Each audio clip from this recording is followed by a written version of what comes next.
Gaëtan de Sainte-Marie, bonjour. Bonjour.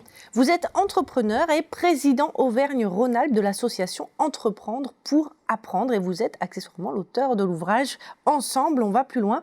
Alors vous expliquez le fonctionnement et les vertus de l'économie collaborative et aussi quelles vont être les conséquences au niveau des mentalités, car pour entreprendre, il faut ne pas avoir peur de tomber, il faut ne pas avoir peur de l'échec.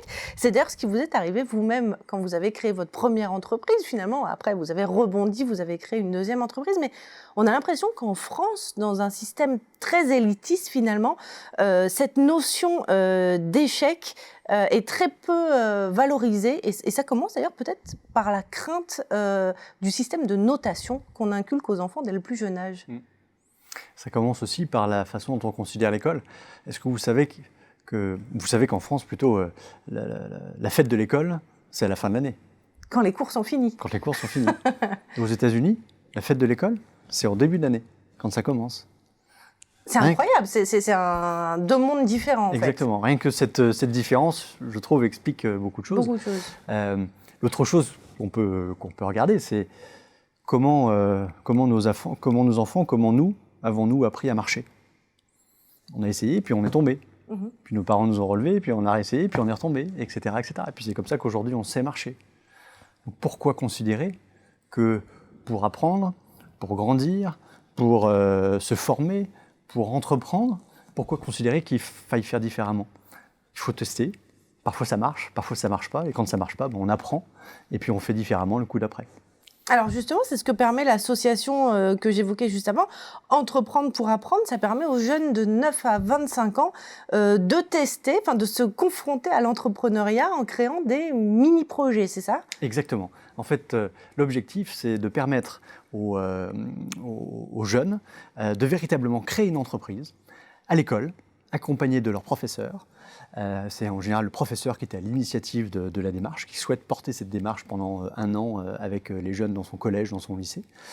Il est accompagné bien entendu de l'association et des collaborateurs de l'association, de mentors des entreprises qui s'engagent à côté de ces collèges et de ces lycées. Et donc les jeunes créent leur propre entreprise pendant un an, vendent leurs produits ou leurs services, et ils expérimentent pour de vrai ce que c'est que de créer une entreprise.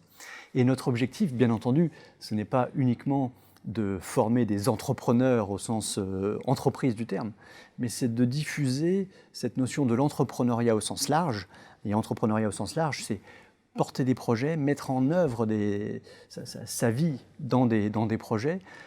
Et bien entendu, quand on est acteur comme ça de projets, ça donne un autre sens à ce que l'on fait au quotidien. Alors justement, j'allais vous demander quels sont les bénéfices qu'on peut remarquer pour des étudiants qui auraient pu bénéficier de ce genre d'initiative par rapport à ceux qui n'en ont pas eu l'occasion. Parce que vous-même, à 13 ans, je crois, vous avez fait partie de ce genre de cursus. J'ai eu la chance, vraiment la chance, parce que c'était un coup de bol, quand j'étais au collège, qu'on me propose de participer à une mini-entreprise, et j'ai été a priori dans les tout premiers en France à avoir cette opportunité-là. Donc j'ai créé une mini-entreprise. D'éclairage? Oui, on fabriquait des variateurs de lumière qu'on vendait au magasin de bricolage du coin. C'était à Metz à l'époque.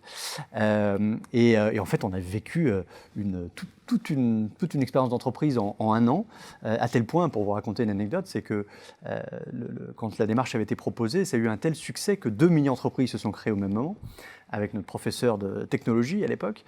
Ces 2 mini-entreprises ont choisi de faire le même produit, malheureusement, des variateurs de lumière. Et donc, du coup, les autres étaient meilleurs que nous. Et donc, nous, ça nous a obligés, en milieu d'année, à faire un pivot, ce qu'on appelle maintenant un pivot, mais je ne savais pas que ça s'appelait comme ça à l'époque.